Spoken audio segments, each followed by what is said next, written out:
Bismillahirrahmanirrahim. Assalamualaikum warahmatullahi wabarakatuh.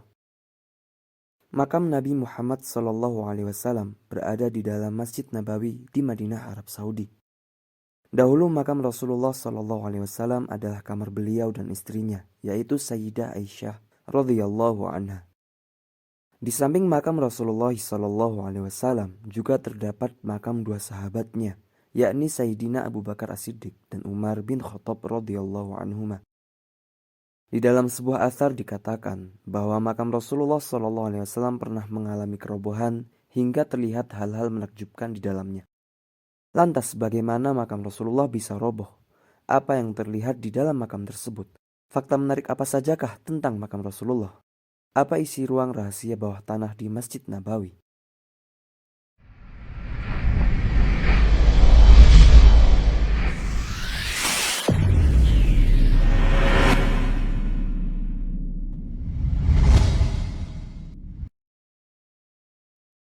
Ketika dinding makam Rasulullah roboh, Allah Subhanahu wa Ta'ala mengharamkan bumi untuk memakan jasad para nabi dan rasulnya. Jasad para nabi dan rasul akan tetap terjaga dan harum sampai hari kiamat tiba. Peristiwa robohnya dinding makam Rasulullah SAW tersebut terjadi pada masa kekhalifahan Sayyidina Walid bin Abdul Malik bin Marwan. Dan saat itu gubernur kota Madinah adalah Sayyidina Umar bin Abdul Aziz. Imam Al-Ajuri meriwayatkan bahwasanya Khalifah Walid bin Abdul Malik memerintahkan kepada gubernur Madinah kala itu untuk merobohkan rumah-rumah istri Rasulullah SAW yang telah beliau beli. Hal itu dilakukan untuk memperluas Masjid Nabawi. Sayyidina Umar bin Abdul Aziz pun kemudian memerintahkan bawahannya untuk merobohkan dinding kamar-kamar tersebut. Saat itu, beliau Sayyidina Umar bin Abdul Aziz terduduk sambil menangis, yang mana beliau tidak pernah menangis seperti itu sebelumnya. Ketika beliau sudah akan mulai merobohkan rumah yang pertama, maka nampaklah ada 3 makam yang berada di dalamnya.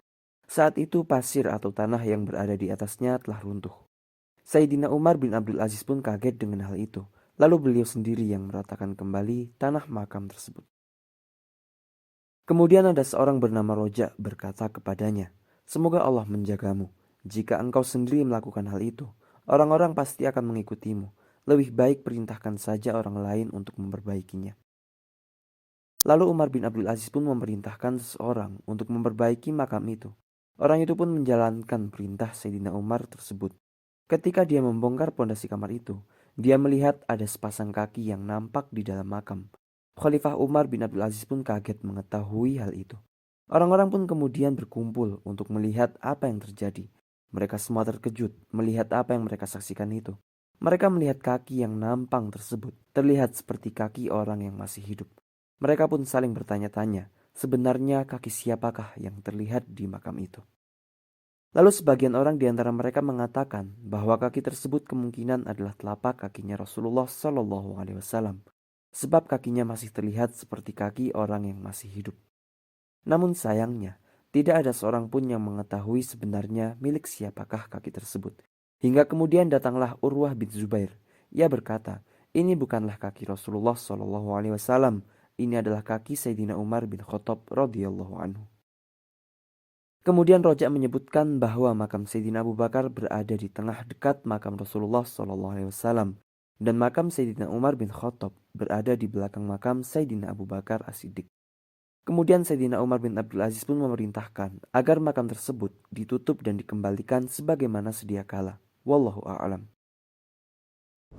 Fakta menakjubkan dari makam Rasulullah SAW. Makam Nabi Muhammad SAW berada di dalam Masjid Nabawi dan menjadi salah satu tempat teristimewa di kota suci Madinah.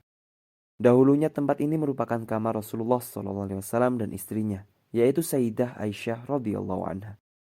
Di samping makam Rasulullah terdapat makam Sayyidina Abu Bakar As-Siddiq dan Umar bin Khattab radhiyallahu anhuma. Dan pada saat Masjid Nabawi diperluas, rumah Sayyidah Aisyah posisinya berada di dalam komplek Masjid Nabawi. Saat ini, makam Rasulullah SAW dibatasi oleh pagar tinggi yang dihiasi kaligrafi berwarna keemasan.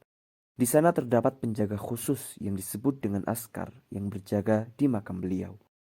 Pada saat Rasulullah SAW wafat, Sempat terjadi perdebatan di antara para sahabat ketika hendak memilih lokasi untuk memakamkan jasad beliau Shallallahu Alaihi Wasallam. Maka Sayyidina Abu Bakar pun menjadi penengah di antara perdebatan yang terjadi. Beliau mengatakan bahwa Rasulullah pernah bersabda, tak seorang pun nabi yang meninggal dunia kecuali dimakamkan di tempat dia meninggal. Apa yang disampaikan Sayyidina Abu Bakar itu menjadi penengah sekaligus menjadi argumen mengapa Nabi Muhammad SAW dimakamkan di kamar Sayyidah Aisyah radhiyallahu anha. Kemudian pada masa Al-Walid Sulaiman bin Abdul Malik dari dinasti Umayyah dilakukan perluasan area masjid sebab jumlah umat Islam saat itu semakin banyak. Adik tiri Al-Walid yaitu Umar bin Abdul Aziz merekomendasikan agar makam Rasulullah SAW dimasukkan ke dalam area Masjid Nabawi. Selain itu dibangun juga dinding setinggi 5 meter yang mengelilingi makamnya agar tampak dari dalam masjid dan tidak ada yang melakukan perbuatan syirik di sekitar makam. Makam Nabi Muhammad SAW dan para sahabat tidak pernah sepi dari peziarah ataupun jamaah haji. Umat Islam yang datang ke Madinah selalu menyempatkan diri untuk beribadah di dalam Masjid Nabawi, termasuk di Raudhah, lalu berziarah ke makam Rasulullah SAW yang berada di Masjid Nabawi tersebut.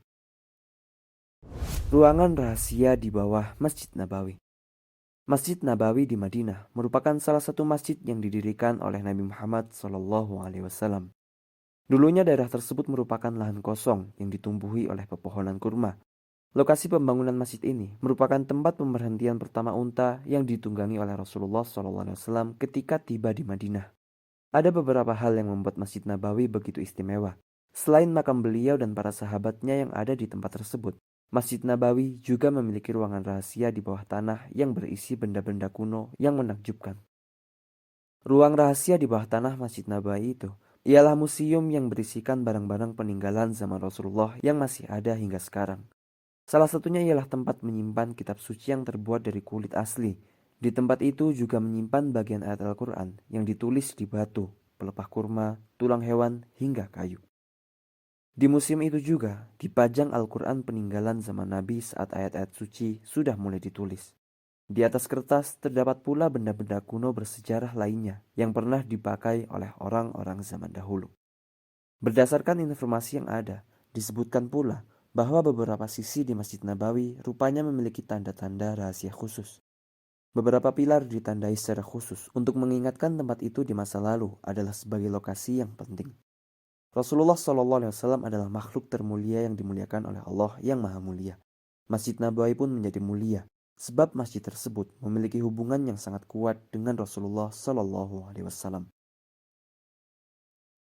Semoga Allah Subhanahu Wa Taala segera mengizinkan kita untuk berziarah ke makam Rasulullah SAW, dan semoga pula Allah Subhanahu Wa Taala menjadikan kita termasuk di dalam golongan orang-orang yang diridhoi olehnya dan juga diridhoi oleh Rasulullah SAW di dunia dan di akhirat. Amin ya rabbal alamin. Wallahu taala a'lam wa sallallahu wasallam wa baraka ala sayyidina Muhammad wa ala alihi wa sahbihi ajma'in. Wassalamualaikum warahmatullahi wabarakatuh.